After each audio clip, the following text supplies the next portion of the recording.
It is not the time to give up. We are just starting the fight. I think you're about to see a nation come out of its sleepy slumber. There's a lot of us activists that are aware, that are awake, and have been out there trying to sound the alarm. But there's even more people who have been stepped on, who have been silent. Those that just really want to be left alone. All right, just want to be left alone. And they can't be. They're in a corner. They've been painted in a corner, those people that just want to be left alone. When they wake from their sleepy slumber and begin to take their streets back, you're going to see a big shift in what shows up on your television. All right, we've heard the word Antifa. All right, let's not cower from these people. They've self-identified themselves as anarcho-communists. This is how they identify themselves. All right, that doesn't sound very friendly to a free republic now, does it? All right, the enemies are amongst us. Got a couple more great speakers for you, so let's settle down. We are on our way into the end of the second half here, but fear not, every speaker on this agenda is here for a reason. We need to hear each of them, and this next guest has been a part of our agenda pretty much every year, except for 1 year. His wife went and bought him hunting tickets, and he went out bear hunting. And I threatened to invite his wife to speak after that. So he's here with us, got his hunting trip out of the way early, got his bear early, and he's here to talk to us. And again, he's on this agenda because he has no compromise on this gun control stuff. So let's hear it for our next speaker, Mr. Christopher Pinto, Massachusetts gun rights. No compromise. Oh, gonna get your shoes dirty there, Chris. Tell him like it is, Chris. Thank you, everyone. Every year I come here, I'm humbled to be invited to speak with so many great patriots. And I'd be remiss if I didn't call them out and thank them for what they do. I don't know where he went, but Mr. Jared Yanis, is he in earshot? He's a humble man, and he said that he's nobody special. But I do know that Jared made a single call to a friend named Eric Pratt, and between Andrew Couture, Eric Pratt, some lawyers from GOA, and some other lawyers from Com2A, they got our gun shops reopened. Jared, thank you. Everybody else is still closed. Businesses are still closed, but the gun shops are open again thanks to you and your connections. Mr. John Costa, thank you for keeping your gun shop open. I've never spoke with him, but I did speak with his wife on the phone for about a half an hour one day, and she's brilliant just like John is, and she's no compromise as well. Mr. Dean Shannon owns Continental Firearms. He stayed open as well. If we knuckle under and listen to what they're doing to us and allow it, it's just going to continue and continue. I'm glad to see no one's wearing a mask today. Massachusetts!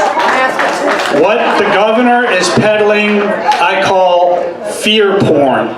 It's outrageous. I went on vacation in South Carolina for a week, no masks.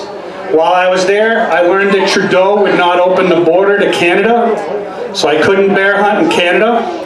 I would actually be driving back from Canada starting at like midnight last night to get here in time. When the border wasn't open, I talked to some friends that were in Idaho, and they said, come on out. We got dogs, we're hunting bear, get on a plane and come on out. So I went home for a day to Massachusetts. Right in Worcester, watched all the sheeple wearing masks when they weren't wearing masks in South Carolina. And I said, get me the F-bomb out of here. I can't take this. I went to Idaho. Simple people that hunt and fish in Idaho, but they're not fooled by any of this. They know who George Soros is. They live good lives, and they're not falling for it. They're not falling for it, and they're all voting for Trump again. Thank God. The interesting thing about Idaho, when they learn that you're not from there, they look at you and they say, "Welcome to God's country." Now, if anyone's an atheist, that's okay. Some of our founder fathers were atheists. I got nothing against that. But you go to Idaho and see the beauty of that country, and you might not be an atheist for much longer. It's absolutely beautiful. And I know there's a greater being after seeing that land. Our land here in New England is beautiful, but it does not compare to Idaho, Montana, Washington State. They surrendered in Seattle. The news stations we had on in Bear Camp were coming out of Seattle. The police chief and the mayor and everybody told them right up front, we're going to take everything of value out of that precinct house and we're leaving. This was before anyone took it over. They surrendered it. It was planned. This whole thing is planned. In my opinion, what they want is anarchy. Because anarchy is not sustainable. When anarchy ends, you live in a dictatorship. And that's where this country is going. Okay? Thank you to my friend Rich. Rich, I got a problem with you.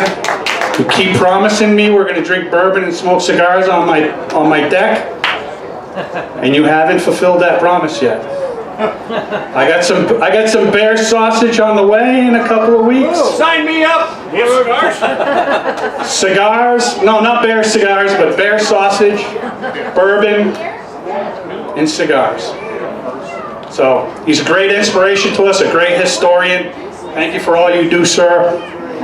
You've taught me who the Bolsheviks are. He understands it quite well. The Bolsheviks are in the GOP in Massachusetts. If you need to know who they are, Rich will tell you each and every one of them and what their plans are, and he's spot on. Dave Kopaz, thank you, sir. You've been an inspiration for me getting involved in politics maybe 10 years ago. And just like John Costa, behind every great man is a great woman. Cindy. Thank you for supporting Dave. It's greatly appreciated. I appreciate everyone being here. Even guys like Steve Phillips, who keeps me informed. In fact, I'd like to share something that Steve sent me. He sent me a little video from Associate Pastor Jeff Rose of the Abundant Life Church in Margate, Florida. And in this video, he quotes the Lord a couple times. My message to you today is that self-defense is in the Bible. But this video he sent me was quite inspirational. The pastor said, Jesus said this, "The thief cometh not before to steal, kill, and destroy. I am come that you might have life, and that you might have it more abundantly. I am the good shepherd, and the good shepherd lays down his life for his sheep." Now, if anyone doesn't know what the terms wolf, sheep, and sheepdog means, I hope that you learn a little bit more about it. There are many of us that consider ourselves sheepdogs. The patriots that started this nation, 3% of the population, were sheepdogs. They protected the flock. There are wolves in America now. They are everywhere. And the pastor tells us from Chronicles 2 that Jesus says, "If my people who are called by my name will humble themselves, and pray and seek my face and turn from their wicked ways, then I will hear from heaven and will forgive their sins and heal their land." America needs healing. We are under attack from the wolves. Nobody knows what poor citizens are inside of Chaz that aren't part of that movement. And these folks now have to make a decision. Now the socialists changed the message that came down off the mountain when Moses brought the tablets down. A lot of people don't know this. But you're taught in Catholic school and in church that one of the commandments is, thou shalt not kill. That was not what came down off the mountain. What came down off the mountain was, thou shalt not murder. That's right. Okay? We're in dangerous times, or as Dave would say, interesting times. We live in interesting times. So don't for a minute think that you should not be prepared to protect your own life. In fact, I gave a speech that went over what all the liberals were saying when Trump got elected. Madonna wanted to blow up the White House. De Niro wanted to punch Trump in the face, etc., etc., etc. Then after Scott Lively ran against Charlie Parker, one Marjorie Egan asked my friend Rich, well, who here supports Scott Lively? Mentioned my name. All of it, a lot of us did. It was a very strong 2A candidate. You know, that's my number one issue. He was a little out there on the social issues. He was a little bit harsh. He could have articulated his feelings better. But he was solidly with us on the Second Amendment and our rights. So Marjorie Egan has somebody go look and finds a video of me speaking at the rally, where I outlined all the vile things that these people said about our president, these leftists in Hollywood. Well, Marjorie Egan wrote it up and she said, Chris Pinto from Mass Gun Rights gave a speech in Belchertown about all the left elitists and the nasty things they said about President Trump. Nasty things? They were threatening to blow up the White House. They were threatening to physically attack our president. But the media on the left says, oh, they were just saying nasty things about Trump. Oh, free speech, right? You're allowed to threaten the president. You're allowed to say, I'm going to blow up the White House. As long as you're on the left, right? This is what's going on. These Chaz protesters are exercising their free speech. Well, the pastor offered one of his own prayers, and I'd like to read it again to you. Pastor Jeff Rose, Abundant Life Church, said, Heavenly Father, I praise you and I thank you for your goodness. I bless your wonderful name and I thank you for forgiveness.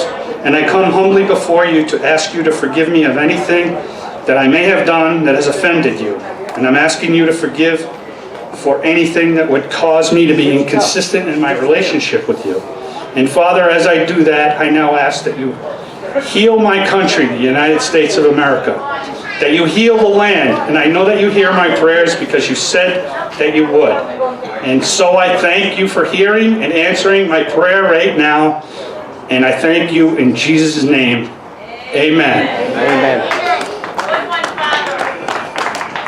Thank you for sending that, Steve. I appreciated it quite a bit. I wrote an article in the Worcester Telegram called The Roots of the Second Amendment back in 2013, where I reviewed some passages from the Bible that support self-defense. Killing is justified if it's in self-defense of yourself, your wife, your daughter, your children, your brothers, your sister, your mother, your father. The Lord sees it as that. You must not spill blood without reason. But God does not consider it a sin for you to defend yourself.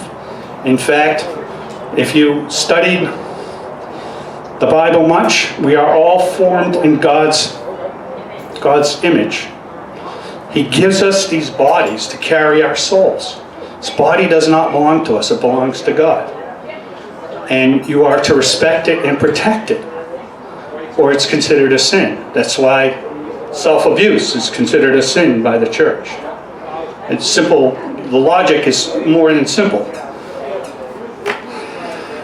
So defending yourself is, if you fail to defend yourself, you failed to defend your wife, your children, it's considered a moral sin. In fact, the Old Testament, much of our law comes from the Old Testament. That's shared by the Christians and our Jewish brothers. You know, the negligence laws in the Old Testament, they talk of if a cow comes running into the village that's crazed, and you fail to warn your fellow villagers, you are negligent. You are guilty of a sin in God's eyes. So Nehemiah was the one that said, do not be afraid of them. Remember, the Lord is great and awesome, and fight for your brothers, your sons, your daughters, your wives, and your homes. This is so true.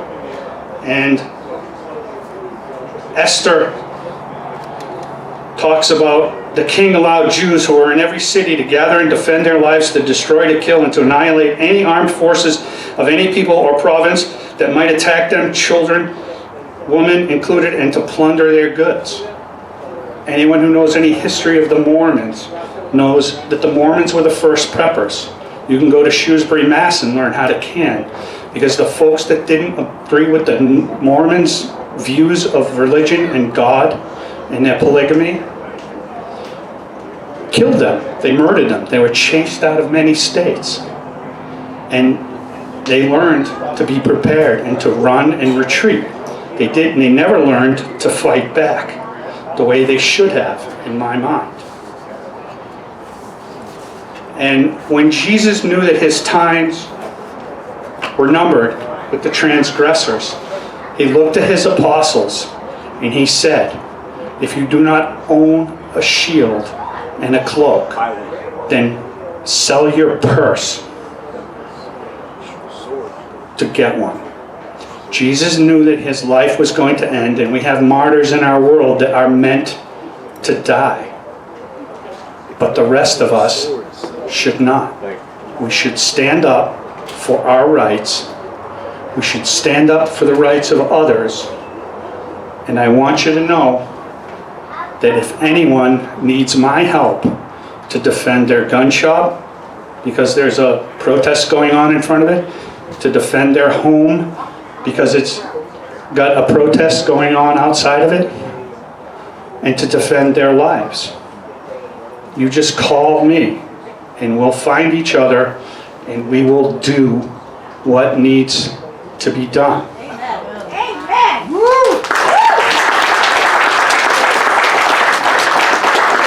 Now, I got a bunch of stickers from Mass Gun Rights in that box over there, and a couple t-shirts if anybody wants a t-shirt. I'd be glad to share them with you if you just promise to display them proudly on your vehicle. I don't have much more to say than I hope we get through all of this. I think we will. I believe we need to stay with steady minds. I've had friends that say they would like to see a drone fly over Chaz and take these people out. Well, when Obama was president, he ran all sorts of drone attacks in Syria and Iraq. And was never really called out for it by the American press. But can you imagine the martyrs that will create if a drone bomb drops in Chaz? And the shit show that will start right after that.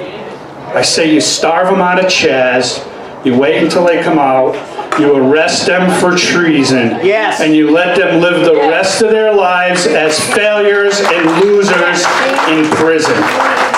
Why are we not shooting yet? But we don't want to create any martyrs. We have better ways to get rid of these folks. And I think that's why you see Trump sitting back very calmly and letting it play out. They were there 2 days. They invited a bunch of homeless folks into the Chaz district who proceeded to eat all their food. I don't know if anyone knows that. But as soon as they invited the homeless people in, all their food was like disappeared, because there's all these hungry people that haven't eaten well in a while. So let them starve out, be calm, buy guns, buy ammo, practice, be ready. Just like I warned everybody back in 2017 that the libs were losing their minds and wanted to attack the president. We don't know who they're going after next. My grandfather, 3 of my uncles, my brother, a couple of my cousins, all in law enforcement at the state, federal, and local level. Cops are not the problem. The leftist kooks are what we're fighting against. Anyone who tells you Black Lives Matter, George Floyd, just ask them one question. Please provide me with proof that George Floyd was killed because of the color of his skin and not because the cop was a dirty bastard. And they can't prove it to you because there is no evidence of that. It's just that simple. So, God bless everyone. Let's heal this land. Amen. Be ready. With these folks, we don't know what's coming next. Thank you.